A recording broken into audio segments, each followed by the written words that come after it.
How are you wonderful people doing? My name is Michael, known as ThirdGenGamer, and welcome to my newest challenge video.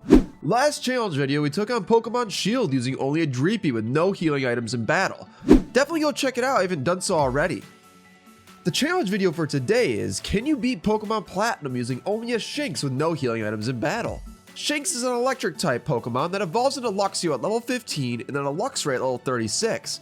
The base stat total of Shanks is 263, which isn't necessarily great. Dreepy had a higher stat total, but this one is balanced, plus has a higher attack stat. The abilities it can have are Intimidate and Rivalry, which Intimidate is clearly the better ability because it lowers the attack of the opponent, and Rivalry is very situational because your attacks get boosted by 25% if you're fighting the same gender Pokemon, and reduces 25% if you're fighting the opposite gender. Shanks can learn a lot of moves, but it really can't learn a whole lot outside of Electric, Dark, and Normal type moves. The move tutor is in Platinum, which can give it a few more moves, but it still lacks a super diverse move pool. However, I'll be able to fully utilize egg moves at a later point in the game once we have breeding capabilities for moves like Ice Fang and Fire Fang.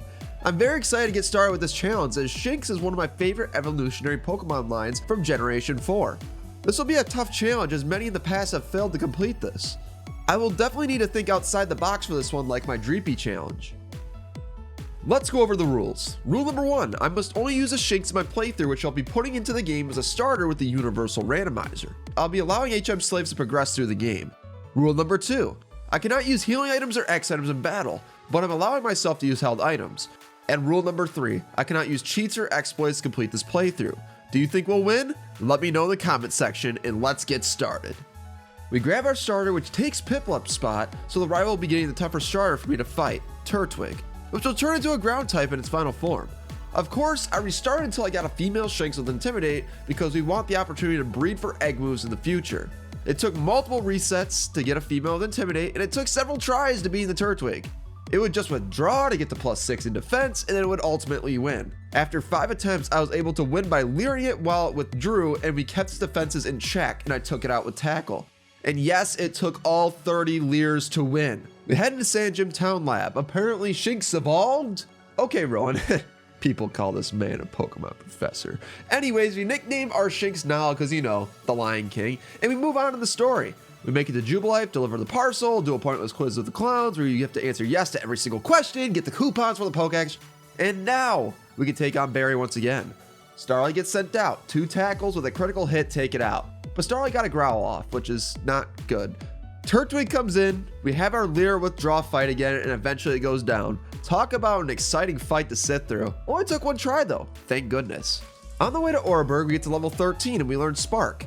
Pretty much useless for the first gym, but we can at least have a stab move for his ace. We make it to Oreburgh, go to the mine to find Rourke, and then we have the Rock Gym. Since Bite is at level 17, I decided to grind up to that level. We really have no shot against Rourke without it. Not worth trying after seeing us struggle with level 8 Geodude. So we may lose some teeth biting at the rocks in the gym, but it'll be worth it at the end. It's time for Rourke. He sends out Geodude. It goes down easy, even after using a potion. On Onix, get a crit bite, but then it gets a screech off. Eventually it goes down with Bite, but I was deep into the yellow for Cranidos. I thought I was done. All I could really hope for was a flinch with Bite, and I know a Spark will be able to take it out next turn. But we don't get the flinch. But it goes for Pursuit, and we live on 1 HP, which is pretty convenient. We go for Spark, Cranidos goes down, and we get the Coal Badge. We need an HM slave for Rock Smash, so I caught a Bidoof. And now we skip ahead to the Valley Windworks where we fight Mars. She sends in Zubat, I Spark, it goes down. Then Perugly comes in. Don't determine strength based on looks, as this thing is scary early game. Uses Fake Out, I flinch as I should. I set up a charge to boost my Spark's power, and then Spark knocks it out in 1 hit. This was easier than I expected, but it's still a scary fight. We go into Eterna Forest, team up with Cheryl and her Chansey, and then we get to Eterna City where the second gym is located. We jump right in to see if we can win. She sends out Turtwig first. I get 2 flinches with Bite and it goes down. I got to avoid the Reflect, which it has, so that was really clutch. Next up is Cherim. It absolutely eats my Bite and takes me out with 2 Magical Leaves. Wow, we definitely need to train up. While training on the trainers in Eterna Forest, I got to level 29 and learned Thunderfang. Not useful for the gym, but it will be for future fights. I grind up to level 32. Let's try this again. We get by the Turtwig, but it gets the sun up. Cheren comes out. 3 bites with a flinch knock it out, and then Roserade comes in and rips us a new one with Magical Leaf. Time to grind up again. At level 33, we learn Crunch and I replace Charge for Crunch. I still would like the chance of flinch in this gym, which is why I kept bite for now. We go up to level 35 before going in again. She sends in Turtwig. I bite for the flinch, didn't get it, but she goes for Razor Leaf and only does 9 damage. Sweet! Bite takes it out. Cherrim comes out, I crunch, do more than half. We get lucky and it safeguards. I crunch again, and Cherrim goes down. We are almost at full health for Roserade. I outspeed, go for a crunch, do about 3/4 health. The Citrus Berry activates, and then she goes for Stun Spore. Roserade now outspeeds and goes for Magical Leaf, which we don't take real well, but we get through the paralysis and crunch it for the Forest Badge.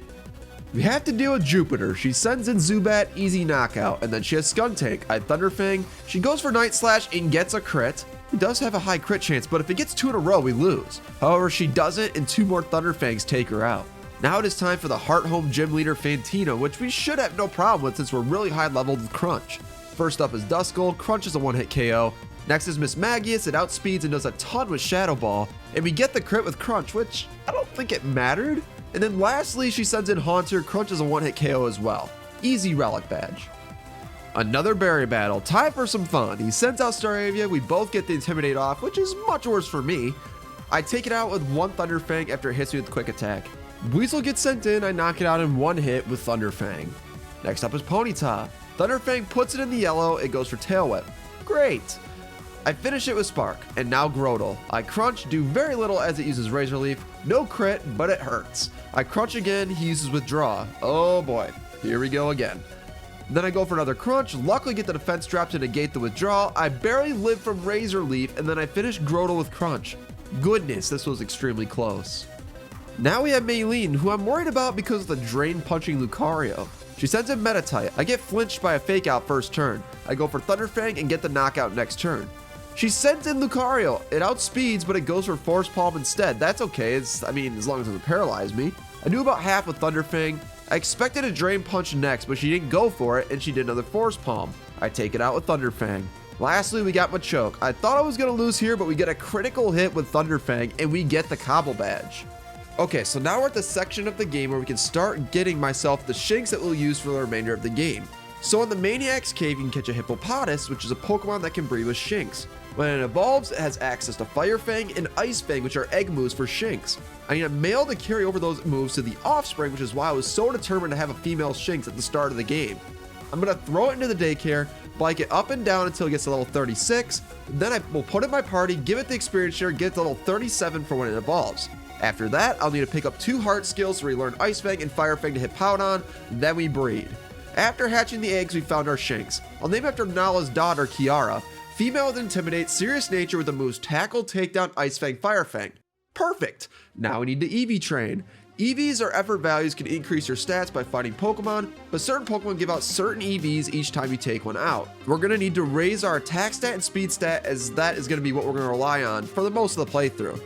I'm going to fly back to the first route of the game and battle Starlies for 1 speed EV each, and then I'll go to the route north of Orberg to battle Machop for 1 attack EV each knockout. You can only max out your EVs to 252 in each stat, but you also have a maximum of 510 for 1 Pokemon. And I'm not going to completely max out my attack and speed. Basically, I'm just going to do as much as I can where it actually be worthwhile that I was EV training. And plus, I need to grind up anyways. While EV training on Starly, I found myself a shiny Bidoof, which in Gen 4 is the odds of 1 in 8,192 chance happening. Oh my gosh! Why wasn't I recording the whole time?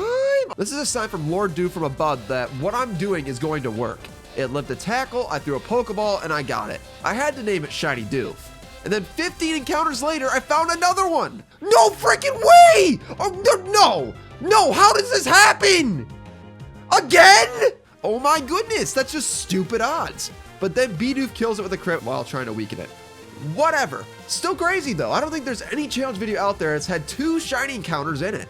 Maybe I can do a future challenge video with our shiny Bidoof. I might be able to find a way. So I took out about 120 Starlies, maybe more, and now we're on the route above Orberg for EV training for my attack stat for Machops. I fought about 120 Machops as well as a few Geodude on the route to raise my defense a little bit, since ground types are mostly physical. Anyways, let's jump into the gym. Oh wait, there's a rival battle. Here we go again. He sent in Staravia. We both intimidate each other. Thunderfang kills it in 1 hit. Ponyta gets crit by a Thunderfang and it goes down. Then Grotle comes out, we get the flinch on the Grotle once, avoid a crit from Razor Leap, and then we finish it with Crunch. Lastly, he brings in Weasel, I get hit with an Aqua Jet, but we take it and finish it with Thunder Fang. Now he's out of the way, it is time for Crasher Wake. Gyarados gets sent in. It intimidates us. Fantastic. We one-shot it with Thunder Fang. Quagsire gets sent in. Ice Fang does literally nothing, but I'm hoping for a freeze. I do end up getting it after it lands a Mud Shot on us, and it did half. It stayed frozen while we crunch it to death. And then Floatzel comes out, it outspeeds us and kills us with Brine. So, with the freeze, we were still not even close. Time to grind up. I come back at level 55.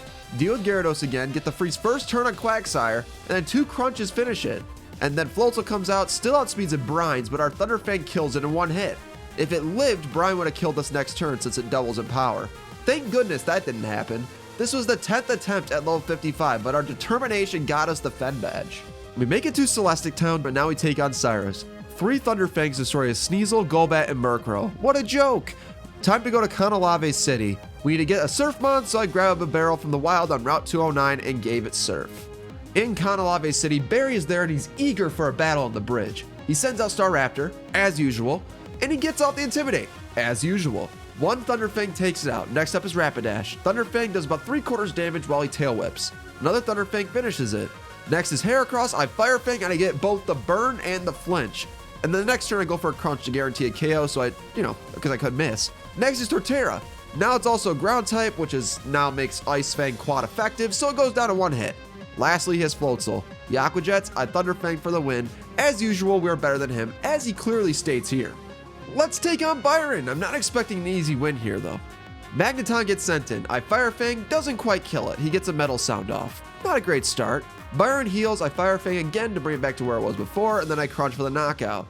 Steelix comes in, I Fire Fang, it does less than half. He sets up the Sandstorm. I Fire Fang again, and then he EQs and heals up, and we go down to a Flash Cannon. So now I'm gonna have to grind up at Iron Island and try this battle again. While training at the Iron Island, I found a magnet, which will boost the power of my electric type moves. That'll be helpful, not necessarily a whole lot for Byron, but for anything else, so I'll give it to Shinx. I come back at level 65 and we try this again. Magneton was a 1-hit KO with Fire Fang. Next up is Steelix. I was hoping Fire Fang would just get it to half, but it looked like it was barely not gonna make it there. Steelix goes for an Earthquake, and we take it a little bit better. Next at Fire Fang, I get a critical hit, which definitely mattered. Lastly, he sends in Bastiodon. I Thunder Fang, hold the magnet, it does less than half. But he misses Stone Edge. This is what happens when you use a super powerful yet inaccurate move. Next turn, I Thunder Fang again. Citrus Berry activates. I get the flinch. All I had to do was just land another Thunder Fang. And we do! We were so lucky this time around. This could have definitely taken us longer, but we get the Mine Badge. We go through the obnoxiously slow snow routes and we arrive at Snow Point. Time for Candace. Fire Fang, crunch, Fire Fang, she's done. Easy, give me that Icicle badge. Let's skip ahead to finding the Galactic Key, jumping into the Galactic HQ, and we fight Cyrus again. He sends in Sneasel, he outspeeds and hits us with Ice Punch, and it goes down to Fire Fang. Next up is Crobat. It confuses us, and of course we hit ourselves. He Poison Fangs, we break through the confusion and kill it with Thunder Fang. Lastly, he sends out Honchkrow, and Thunder Fang takes it out in 1 hit. We are now at Mount Coronet to stop the Team Galactic shenanigans, and the wall is rocky? Anyways, we make it to the top of the Spear Pillar, and we have our favorite commanders that we have to rematch, this time with Barry. Well, sort of. He just sat there with Munchlax and did nothing while we did all the work. Cyrus creates chaos and the Distortion World opens. What an idiot. But we're gonna clean it up. We push the balls into the holes, and now we have Cyrus left. He sends out Houndoom. It goes down to Thunder Fang. Next up is Gyarados, which gets the Intimidate off. Fantastic. But it goes down. The Weavile comes in, uses Fake Out, and gets a crit Ice Punch. And it takes us out with X-Scissor. Even without a critical hit, we wouldn't have made it because Crobat would outspeed us and kill us. So we need to level up until we outspeed the Weavile. I come back at 77. Weavile still outspeeds, but we took the Ice Punches better, especially when there wasn't a crit, and it goes down to Fire Fang. Honchkrow gets sent in, Thunder Fang does the job. And now Crobat. I know it outspeeds, so can we live across poison? It turns out we can exactly at 1 HP. We land our Thunder Fang, we barely finish off Cyrus. Wow. Now we have to calm down Giratina. I would throw the Master Ball, but I feel like that'd be kind of cheap.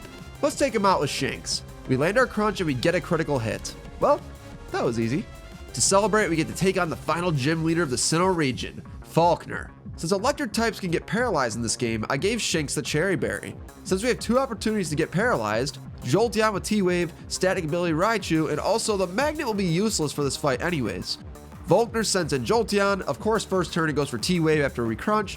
The berry activates and we take it out next turn. Then Raichu gets sent out, 1 crunch KOs, no paralysis. His Ace Electivire comes out, 2 crunches finish it, and then 2 crunches kill Luxray, and we get the Beacon Badge. All we have left is Victory Road and the Elite Four. Oh boy. We get through Victory Road pretty easily, and now we're at the Elite Four. Well, we still have to fight Barry first. He sends in Staraptor, lowers our attack with Intimidate, Magnet boosts and Thunderfang takes it out. Next is Torterra, I go for Ice Fang, and it doesn't do enough to kill, and we had to eat an Earthquake. It goes down to Crunch, and then Snorlax comes in to finish us. I try again at 85. This time, Torterra goes down, but also Snorlax has Earthquake and takes me down to the red, and then Rapidash finishes me off. Not out of ideas yet. A move tutor can teach Magnet Rise to Shinx. This makes Shinx immune from ground attacks for 5 turns. So let's try it again. I use Magnet Rise on Snorlax, so all you can do is Body Slam. I Thunderfang twice, low damage rolls kept it alive, it rests, but we eventually take it out while it's asleep. Rapidash gets sent out, I Thunderfang, get the flinch, avoid a possible Will-O-Wisp, and then it goes down to another. Heracross gets sent out, I Firefang, get the flinch, another Firefang takes Heracross out, and Floatzel goes down to a single Thunderfang. Now we have to grind. We have 2 problems in the Elite Four though. Bertha, the ground type master, and then Cynthia's Garchomp. Cynthia's Chomp should only have about 150 speed based on the damage calcs, so level 92 is the level we'll need to barely outspeed. I get Shinx up to level 92, and now we officially start the league. If you haven't done so already, be sure to hit that like button. I really would appreciate it, as this challenge was definitely a handful to get up to this point. The bug type Elite Four member Aaron is up. He's pretty easy, so I wouldn't expect much of a challenge. Yanmega goes down to a Thunderfang, Heracross goes down to a Firefang, Thunderfang finishes Vespiquen, Firefang destroys Scizor, and 2 Thunderfangs defeat Drapion. That's it for Aaron. Oh, here we go. Bertha, the ground type master. I give my Shinx the Never Melt Ice, which boosts the power of my Ice Fang. This was found on Mount Coronet on the way to Snow Point. Let's try this. She sends in Whiscash. I Ice Fang, which I should have gone for Magnet Rise, but we got a crit. Nice start. Hippowdon comes in, takes our Ice Fang while it goes for Yawn, and at that point I knew the attempt was over. We did knock it out next turn, but Golem did take us out while we were asleep. So we need some luck against that Hippowdon. Even with luck against Hippowdon, it just wasn't enough, so I decided to leave and grind up to level 95. Whiscash goes down to a crit after I Magnet Rise. Hippowdon gets frozen by Shinx's Ice Fang, goes down to 2 more, but Sandstorm damage is taking a toll on me. Golem gets sent out, I Magnet Rise again, then Ice Fang, get a critical hit. Rhyperior comes in, I Ice Fang does a little over half, Citrus Berry activates, goes for Mega Horn, almost knocks us out. Rhyperior dies next turn to an Ice Fang. Last up is Gliscor. We land Ice Fang and we barely secure the win. Wow. She is done after about 30 attempts. This was horrible. Only with hacks it was possible at level 95. I give back the magnet to Shanks and I continue on in our Elite Four journey. Now it is time for a battle with Flint. Flint sends in Houndoom, Infernape, Magmortar, Flareon, and Rapidash. All of them went down in 1 hit to Thunderfang. Lucian is next. Lucian sends in Mr. Mime, I Thunderfang, goes down. Next was Bronzong, I Firefang, lives in the red, however I get the flinch. Lucian heals, and then 2 more Firefangs take it out. Next up was Espeon, Thunderfang one-shotted, Alakazam was up, another one-shot with Thunderfang, and now his Ace Gallade. I Thunderfang, I land a critical hit to end Lucian. All we have left is Champion Cynthia. Will we pull off the win? Put your prediction down in the comments section. The champion sends in Spiritomb. I go for Thunderfang, almost takes it out. Spiritomb uses Dark Pulse, and it does a pretty big chunk. Cynthia heals, and I use a Thunderfang and an Ice Fang to finish it off. Next was the menace though, Garchomp. I outspeed and I land the Ice Fang, 1-hit KO, and then my Milotic. 1-hit KO with Thunderfang. Then Togekiss, a Thunderfang does the job, Roserade gets sent in, I Firefang, it goes down, and lastly Lucario. Firefang finishes Lucario and Cynthia is finished as champion. We have become the champion in Pokemon Platinum using only a Shinx. Welcome to the Hall of Fame, Kiara. You earned it. The long pain of practically training up 2 Shinx and EV training and breeding paid off. And if you remember, while EV training we encountered 2 shiny Bidoof. I said that there might have been a sign that we were going to win, and it appeared so. Time to give our shiny Bidoof a proper nickname. Shiny Doof is going to become Lord Doof. It's a better name than before. Yes, it is. Thank you so much for watching, everyone. This was fun to record. It's been a while since we've done the last challenge video, so I'm glad to get back into it. More will be coming soon. If you enjoyed, be sure to hit that like button, be sure to hit that subscribe button if you're new, hit that bell icon for notifications when I upload, and be sure to check out my previous challenge videos because there were some quite interesting ones that we had in the past as well. Also, be sure to check out my new Twitch channel, which is ThirdGenGamer YT, where I do tough Pokemon Nuzlocks, no healing items in battles, set mode, and more. You don't want to miss it because we do it for the content. See you all next time.